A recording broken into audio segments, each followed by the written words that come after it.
इस कहानी की शुरुआत में हम देखते हैं एक घर को जिसमें एक भूत रहा करता था और जो कोई भी उस घर में रहने के लिए जाता है वो भूत उन सभी लोगों को डराकर भगा देता था।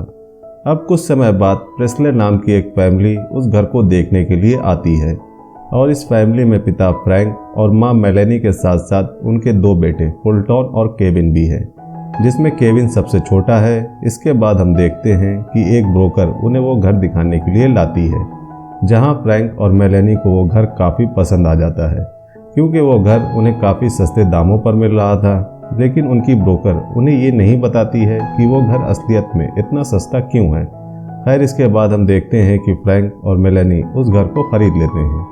अब कुछ समय बाद वो सभी इस घर में अपना सारा सामान लाकर पूरी तरह से शिफ्ट हो जाते हैं, जहां हम देखते हैं कि बाकी पूरा परिवार तो उस घर में खुश था, लेकिन केविन को उस घर में आने से कुछ खास खुशी नहीं हुई थी। असल में केविन की फैमिली पहले भी कई बार घर शिफ्ट कर चुके थी, इसी वजह से केविन इन सभी चीज़ों से परेशान हो चुका था। अब सामान शिफ्ट करने के बाद रात को सभी लोग सो जाते हैं, तभी एकदम से केविन को घर की ऊपरी मंजिल यानी एटिक से किसी के चलने की आवाज़ आती है, जिसके बाद केविन एटिक को चेक करने के लिए ऊपर जाता है। तभी अचानक से उसे एक भूत मिल जाता है जो कि केविन को डराने की काफ़ी कोशिश करता है, लेकिन डरने के बजाय केविन उस भूत की हरकतों को देखकर हंसना शुरू कर देता है और साथ ही साथ केविन भूत की उन हरकतों का वीडियो भी बना लेता है और अपनी इस बेइज्जती को देखकर वो भूत भी वहाँ से चला जाता है। इसके बाद अगले दिन जब केविन बैठकर भूतों के बारे में रिसर्च कर रहा होता है कि तभी उसकी मुलाकात एक लड़की से होती है जिसका नाम जॉय था, जो कि असल में केविन की पड़ोसन थी। इसके बाद वो दोनों कुछ देर बात करते हैं और फिर जॉय वहाँ से चली जाती है। अब स्कूल खत्म होने के बाद केविन अपने बड़े भाई के साथ वापस घर पहुँचता है और घर आते ही केविन सीधा उस घर के एटिक में जाता है, जहाँ पहुँचकर वो फिर से उस भूत को बुलाने की कोशिश करता है। लेकिन जब वो भूत वापस नहीं आता है तब केविन एक सुरीला गाना गाने लगता है और तभी वो भूत एकदम से आकर फिर से केविन को डराने की कोशिश करता है। लेकिन केविन उसे ये सब बंद करने को कहता है क्योंकि वो उसका एक दोस्त बनना चाहता था। जिसके बाद केविन उस भूत को एक दोस्त की तरह से अपने बगल में बिठाता है और उससे उसका नाम पूछता है और तब केविन को पता चलता है कि वो भूत बोल नहीं सकता था। जिसके बाद केविन उसकी शर्ट पर नाम पढ़ता है अर्नेस्ट और वो उस भूत का यही नाम मान लेता है। इसके बाद केविन अर्नेस्ट से तरह तरह के सवाल पूछना शुरू कर देता है कि जैसे कि वो कौन है, वो कहाँ से आया है। लेकिन हैरानी की बात तो ये थी कि अर्नेस्ट को अपने पास्ट के बारे में कुछ भी याद ही नहीं था। इसी बीच हम देखते हैं कि केविन का बड़ा भाई फुलटॉन केविन के फ़ोन से उस अर्नेस्ट का वीडियो देख लेता है, जो कि केविन ने पिछले ही दिन रिकॉर्ड करी थी। जिसके बाद फुलटॉन उस वीडियो को ले जाकर अपने पिता फ्रैंक को दिखाता है और वो देखकर फ्रैंक भी हैरान हो जाता है।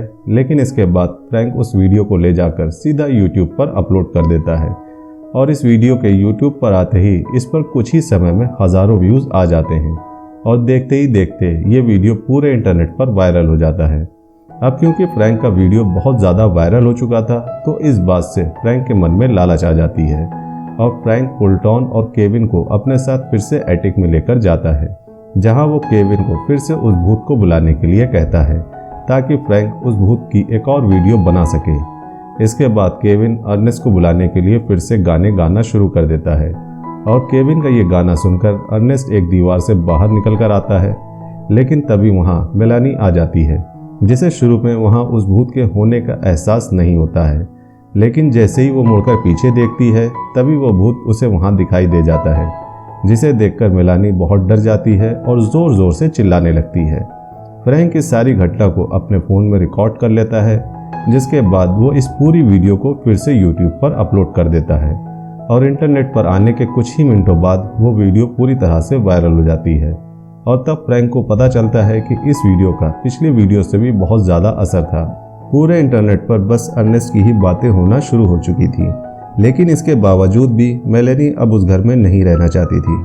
इसके बाद फ्रैंक मेलेनी को बड़ी मुश्किलों से समझाता है कि जो भी पैसे उनके घर आएंगे उस पैसों से वो अपने भविष्य को और बेहतर बना सकते हैं। आने वाले दिनों में हम देखते हैं कि अर्नेस्ट की वीडियो और भी ज़्यादा वायरल हो जाती है और धीरे धीरे अर्नेस्ट पूरे इंटरनेट पर बहुत ही पॉपुलर हो जाता है। इसी समय ऐसी ही एक भूत के ऊपर रिसर्च करने वाली एक प्रोफेसर लिजी का ध्यान अर्नेस्ट की खबर पर जाता है जिसके बाद वो जाकर CIA एजेंट चिपले को इस बारे में बताती है। पर उस समय चिपले लिजी की बात को पागलपन समझकर उसे अपने ऑफिस से निकाल देता है। दूसरी तरफ हम देखते हैं कि फ्रैंक अपनी नई इन्फ्लुएंसर वाली जिंदगी से बहुत खुश था, जहां हम देखते हैं कि उनके घर के बाहर अर्नेस्ट के कई सारे फैंस अर्नेस्ट की बस एक झलक देखने के लिए लाइन लगाकर खड़े रहने लगे थे। इसके बाद हम देखते हैं कि केविन फिर से अर्नेस्ट से जुड़ी कोई भी जानकारी इंटरनेट पर सर्च करने की कोशिश करता है, जिसमें उसकी दोस्त जॉय उसकी मदद कर रही थी। कुछ देर ढूंढने के बाद उन्हें पता चलता है कि जिस घर में केविन अभी रहता है वो कुछ समय पहले तक अर्नेस्ट के नाम पर ही हुआ करता था, जिसके बाद उसने ये घर किसी और को बेच दिया था। लेकिन हैरानी की बात तो ये थी कि इतना ढूंढने पर भी उन्हें कहीं भी अर्नेस्ट का डेथ सर्टिफिकेट नहीं मिल पाया था। इसके कुछ समय बाद हम देखते हैं कि केविन के घर पर अर्नेस्ट का इंटरव्यू लेने के लिए एक टीवी प्रोडक्शन हाउस के कुछ लोग आते हैं, जिसके बाद फ्रैंक केविन से अर्नेस्ट को बुलाने के लिए कहता है। जिसके बाद एकदम से शूट के बीच में अर्नेस्ट आ जाता है, लेकिन इस बार वहां पर आए पूरे प्रोडक्शन क्रू को अर्नेस्ट ऐसा डराता है कि सारा क्रू इधर उधर भागने लगता है और सभी लोग अर्नेस्ट से बचने की कोशिश करते हुए उस घर से भाग जाते हैं। असल में उन सभी लोगों को डराने के लिए केविन ने ही अर्नेस्ट को कहा था और इस मौके का फायदा उठाते हुए फुलटॉन इस पूरी घटना को रिकॉर्ड कर लेता है।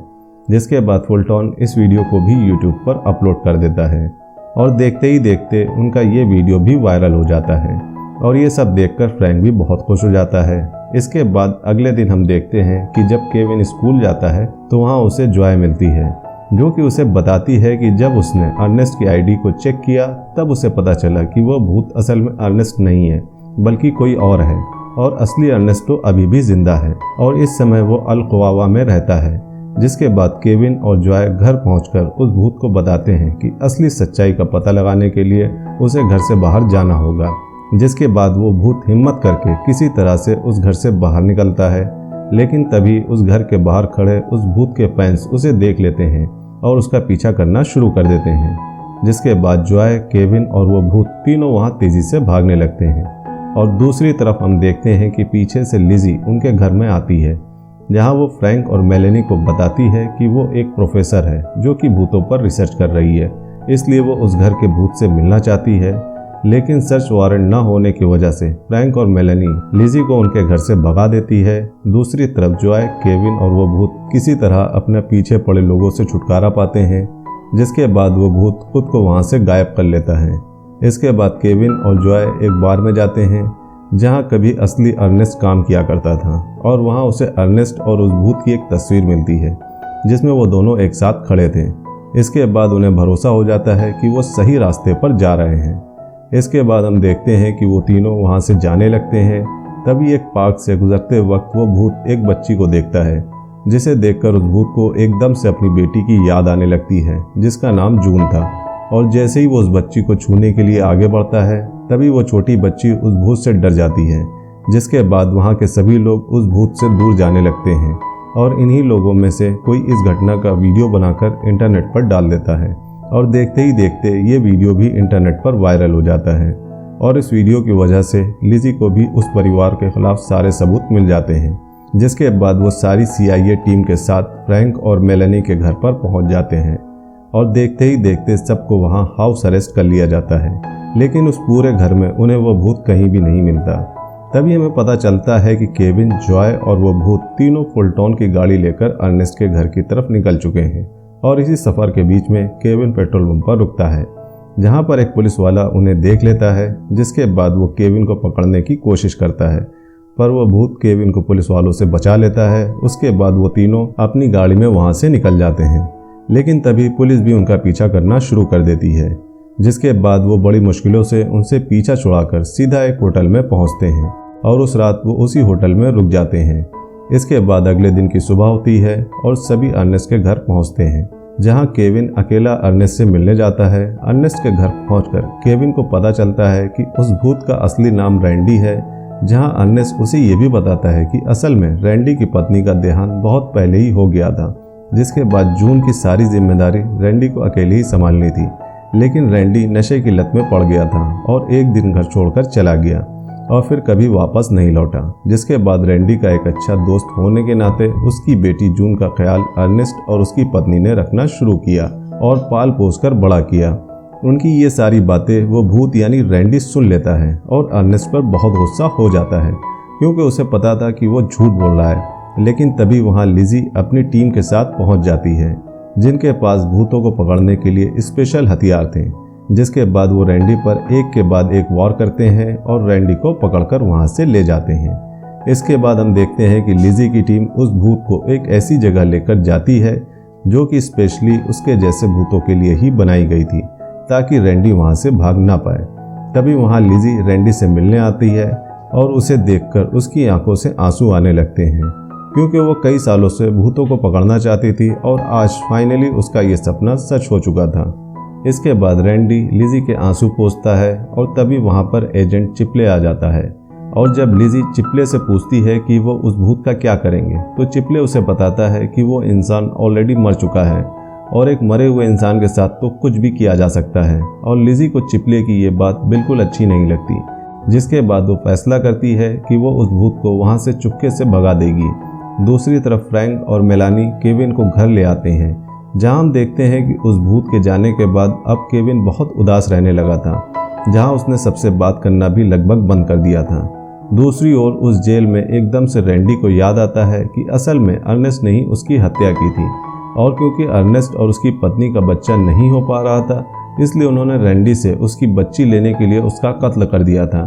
साथ ही उसकी बॉडी को भी उसके घर के ही बैकयार्ड में दफना दिया था, जहां उस केविन की फैमिली रह रही थी। तभी हम देखते हैं कि वहां लिजी आती है और रैंडी को उस जेल से छुड़ाकर वहां से भगा देती है। वहीं दूसरी ओर अर्नेस्ट प्रेस्ले के घर में पहुंच जाता है। इसके बाद वो केविन को पकड़ लेता है और जब फ्रैंक और फुलटॉन केविन को बचाने की कोशिश करते हैं, तो इसी कोशिश में अर्नेस्ट उन पर भी हमला कर देता है और एक एक करके उन दोनों को बेहोश कर देता है। इसके बाद अर्नेस्ट सीधा पहुंचता है उस घर के एटिक में, जहां केविन छुपा हुआ था, और जैसे ही अर्नेस्ट केविन को मिलता है तभी वो उसे मारने की कोशिश करता है। लेकिन तभी एकदम से वहां रैंडी आ जाता है, जिसके बाद वो अर्नेस्ट को एक जोरदार पंच मारकर बेहोश कर देता है। इसके कुछ समय बाद फ्रैंक उस एटिक में पहुंचता है। तभी वो देखता है कि अर्नेस्ट केविन पर गोली चलाने वाला है, जिसके बाद फ्रैंक भागकर अर्नेस्ट को रोकने की कोशिश करता है और इसी चक्कर में अर्नेस्ट खिड़की तोड़कर नीचे गिर जाता है और उस ऊंचाई से गिरने की वजह से अर्नेस्ट की मौत हो जाती है। कहानी के आखिर में हम देखते हैं कि फ्रैंक और केविन जून यानी कि रैंडी की बेटी को लाकर उसे उसके असली पिता से मिलवाते हैं, और अपनी बेटी को देखकर रैंडी बहुत खुश हो जाता है और अंत में केविन को अलविदा कहकर रैंडी को आखिरकार मुक्ति मिल जाती है और वो इस धरती से गायब हो जाता है। तो ये थी we have a ghost film की सारी कहानी। आपको ये कहानी कैसी लगी हमें कमेंट्स में ज़रूर बताइएगा। अगर मूवी का एक्सप्लेनेशन पसंद आया हो तो वीडियो को लाइक करिएगा और चैनल को सपोर्ट करने के लिए सब्सक्राइब करिएगा, ताकि हम आपके लिए ऐसे ही इंटरेस्टिंग मूवीज़ के एक्सप्लेनेशन लाते रहें। मिलते हैं नेक्स्ट मूवी एक्सप्लेनेशन वीडियो में, तब तक के लिए बाय बाय।